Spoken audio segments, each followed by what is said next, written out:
तो अब की बार चीन को करारा जवाब मिला है। तवांग में एलएसी पर चीन को हमारे जवानों ने तो धूल चटा ही दी, पीएलए के पांव उखाड़ दिए। तो अब पूर्वोत्तर इलाके में वायुसेना का युद्धाभ्यास भी किया जा रहा है और इस युद्धाभ्यास के जरिए चीन को दो टूक संदेश है कि वो भारत को कम आंकने की भूल कतई न करे।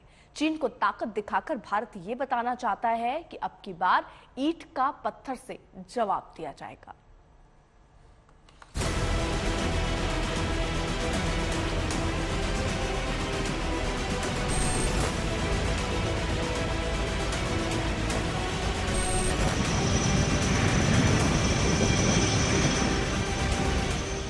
ये भारतीय वायुसेना की विराट शक्ति है, दुश्मनों को बेचैन कर देने वाली, दुश्मनों के हौसले पस्त कर देने वाली। देश के जिस हिस्से में तवांग है, जहां चीनी सैनिकों ने हिमाकत की, हमारी सीमा में दखल देने की गुस्ताखी की, उसी हिस्से में आज वायुसेना का शौर्य प्रदर्शन है।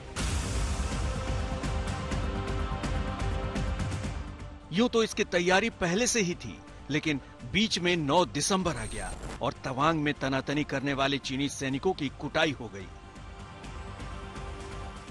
तवांग में बुरी तरह मार खाया चीन शर्मिंदगी से बचने के लिए एलएसी पर सब कुछ सामान्य होने की बात कर रहा है और उधर चीन के गुरूर को धूल चटाने के बाद हिंदुस्तान बड़े युद्धाभ्यास का बिगुल फूंक चुका है।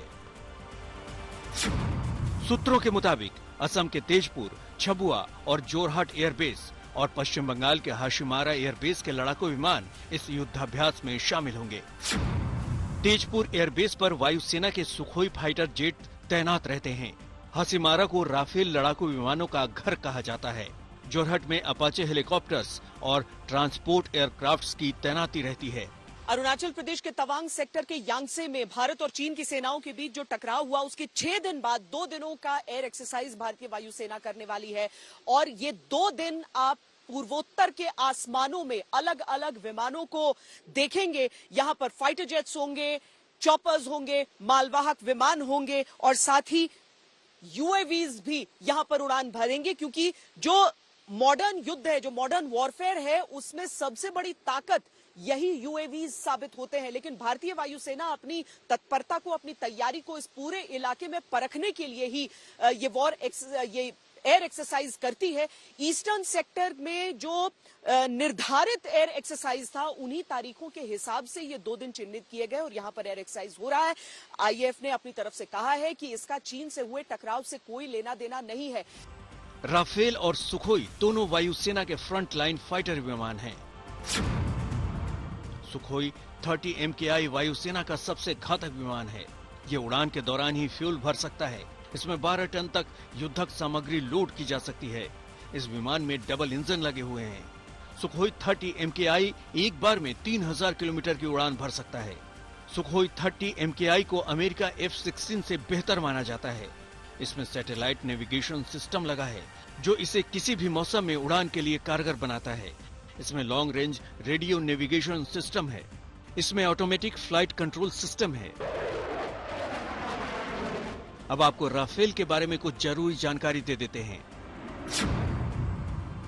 इस फाइटर जेट की रफ्तार 1389 किलोमीटर प्रति घंटा तक है। एक बार में ये 3700 किलोमीटर तक का सफर तय कर सकता है। हवा से हवा और जमीन दोनों पर हमला करने वाली मिसाइलों से ये लैस है। चीन के साथ विवाद के बाद इसमें हैमर मिसाइल लगाई जा रही है। युद्धाभ्यास का मकसद है चीन को बड़ा और कड़ा संदेश देना और साथ ही चीन की चुनौती को ध्यान में रखते हुए अपनी तैयारियों को परखना। हालांकि चीन की आदत को देखते हुए इस बात के पक्के आसार हैं कि वो भारतीय वायुसेना के युद्धाभ्यास को पचा नहीं पाएगा।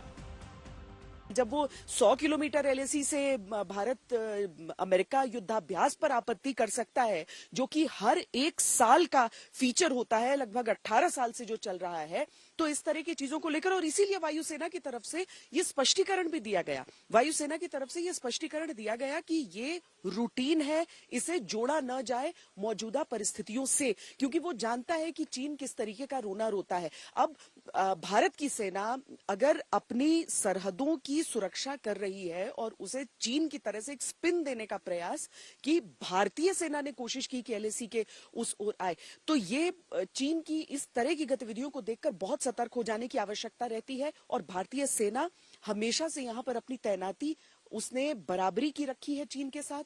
अभी अलर्टनेस थोड़ी सी ज्यादा हम कह सकते हैं। आपको बता दें कि कुछ दिन पहले ही भारत और अमेरिका ने वास्तविक नियंत्रण रेखा यानी LAC से करीब 100 किलोमीटर दूर उत्तराखंड के औली में बड़ा युद्धाभ्यास किया था। ये वही युद्धाभ्यास है जिससे चीन को बड़ी मिर्ची लगी थी, लेकिन भारत ने चीन के विरोध के बावजूद अमेरिका के साथ युद्धाभ्यास किया था। तवांग से श्वेता सिंह के साथ आज तक ब्यूरो। तवांग वो इलाका है जहां इस वक्त खून जमा देने वाली ठंड पड़ रही है। इसी इलाके में आज तक संवाददाता श्वेता सिंह मौजूद है। 1:11 में अब आपको दिखाते हैं तवांग की ग्राउंड रिपोर्ट। तवांग की इस ग्राउंड रिपोर्ट को देखकर आप समझ जाएंगे कि इन इलाकों में सरहद की रक्षा करना कितना मुश्किल काम है।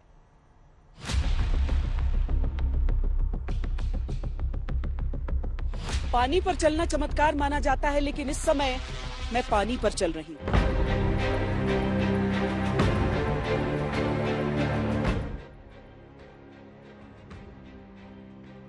ये तवांग का वो इलाका है जहां चीन साजिश की ऐसी बर्फ जमाने में लगा है जिसे तोड़ना बेहद जरूरी हो गया है। हमारी सेना ने एक बार फिर चीन के मंसूबों पर पानी फेर दिया है, एक बार फिर चीन के इरादों में पलीता लगा दिया है। लेकिन इस इलाके में जिंदगी कितनी मुश्किलों भरी है, इसका एहसास आपको आज तक संवाददाता श्वेता सिंह की इस ग्राउंड रिपोर्ट से होगा।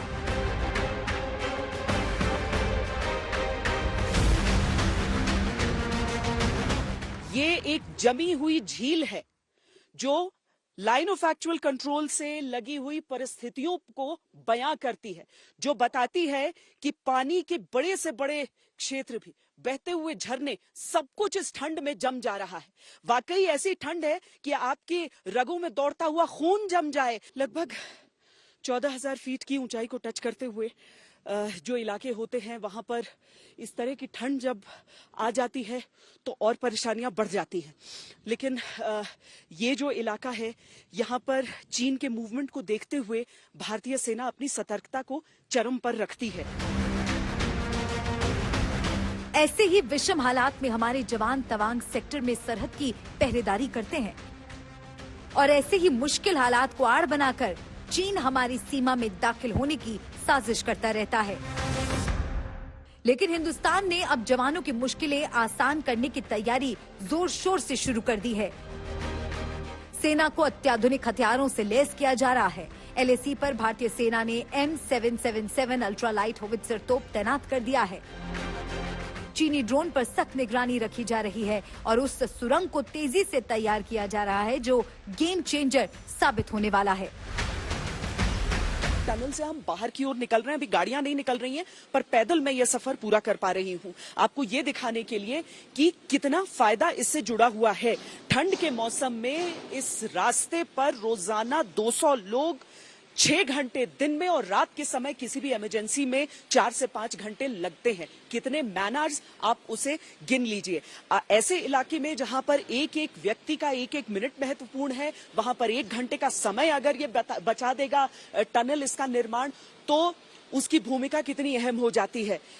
लगभग जून तक अगले साल ये पूर्ण हो जाएगा टनल और सामरिक दृष्टि से एक ऐसी ताकत हमें देगा जो दुश्मनों के माथे पर शिकन का सबसे बड़ा कारण है। ये टनल NH-12 के सेला दर्रे पर बनाई जा रही है। इसके बनने के बाद तवांग तक रसद और हथियार ले जाना बेहद आसान हो जाएगा। सेला दर्रे पर बनाई जा रही इस टनल के जरिए तवांग के रास्ते बुमला दर्रा तक पहुंचा जा सकेगा, जिससे हिंदुस्तानी सेना की पहुंच तिब्बत तक हो जाएगी।